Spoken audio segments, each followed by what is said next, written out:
Hi, my name is Megan, also known as Nightfreak Reviews on Twitter.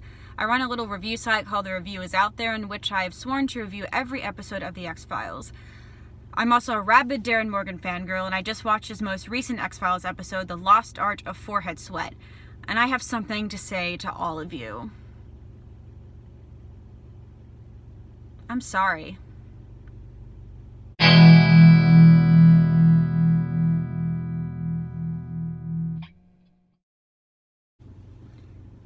This is going to be a bit of a different sort of recap for me because it's not really going to be a recap at all. I mean, if you guys want to know what I thought of the episode, just log on to Twitter.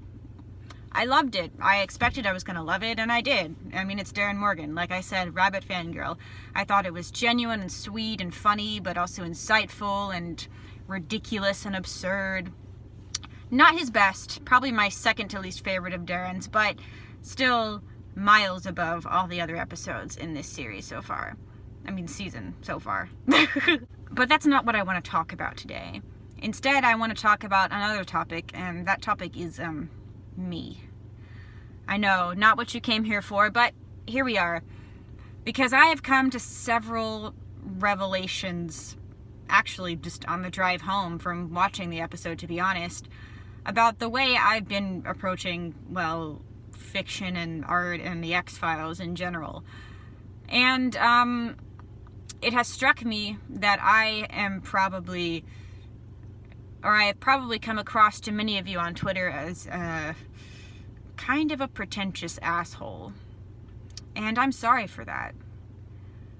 But let me back up and explain what I mean. So I've always, ever since I was like 13 years old, I have immersed myself in the world of reviewing. I read written reviews of movies and watched online video reviewers, and I was always that kid with her nose stuck behind a book and was constantly over-analyzing things, was always really good at critical reading and AP English tests and all that stuff. And I've always considered it a source of pride to be able to intellectually analyze things and sort of come up with lists of reasons why something is good or why something isn't, or the techniques an author uses to tell a story, or character development or camera work or whatever it is. I love it. It's my favorite thing. That's kind of why I started the X-Files review blog. So it always has deeply offended me when somebody dismisses something I like right off the bat. Or when somebody dismisses something right off the bat in general, because it makes me go, well, you didn't even think about it. I mean, you just watched it and then you went with your initial gut reaction. You didn't really give it a chance. You didn't let it simmer. You didn't let it sit. How could you form an opinion on something if you haven't, thought about it? And this is especially true with Darren Morgan's recent episodes in Weremonster from last season, and The Last Art of Forehead Sweat from this season. Some people really liked it, other people were like, this is the worst thing ever. And to the people who said this is the worst thing ever, or that put Chris Carter's episodes over it, my thought was, are you guys absolutely freaking insane? I mean, how could you say that Chris Carter's convoluted storylines and his ridiculous purple prose and his abysmal dialogue is better than this actually well thought out episode that's about something? Yeah, it's silly and ridiculous, but it's Darren Morgan. It's gonna be silly and ridiculous. And that is how I fully expected to react to any Darren Morgan naysayers this week, and honestly, till the end of time. And as I was driving back, I realized that that's not entirely fair at all. In fact, it's probably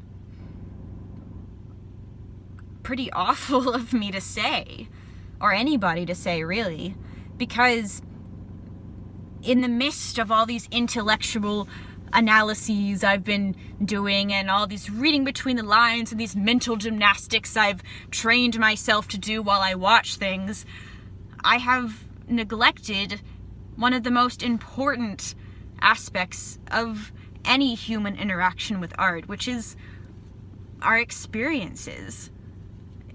In fact, our experiences, our initial feelings, our gut reactions when we watch something are just as important, if not more important, than whatever intellectual analysis we may do.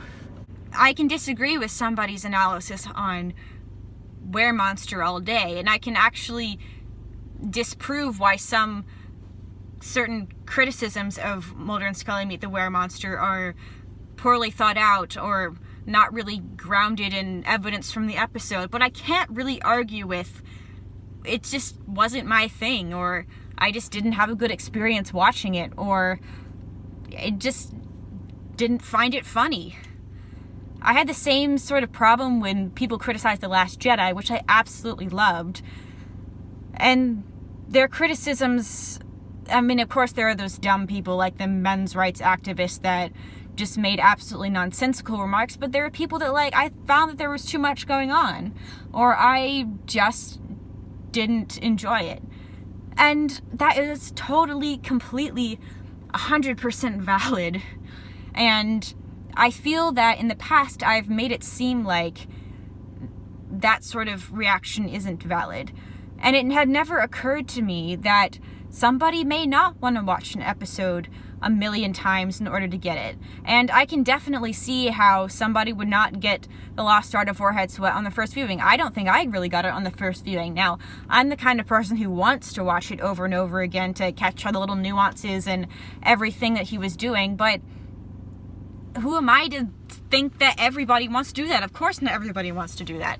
Some people just want to see an X-Files episode and enjoy it.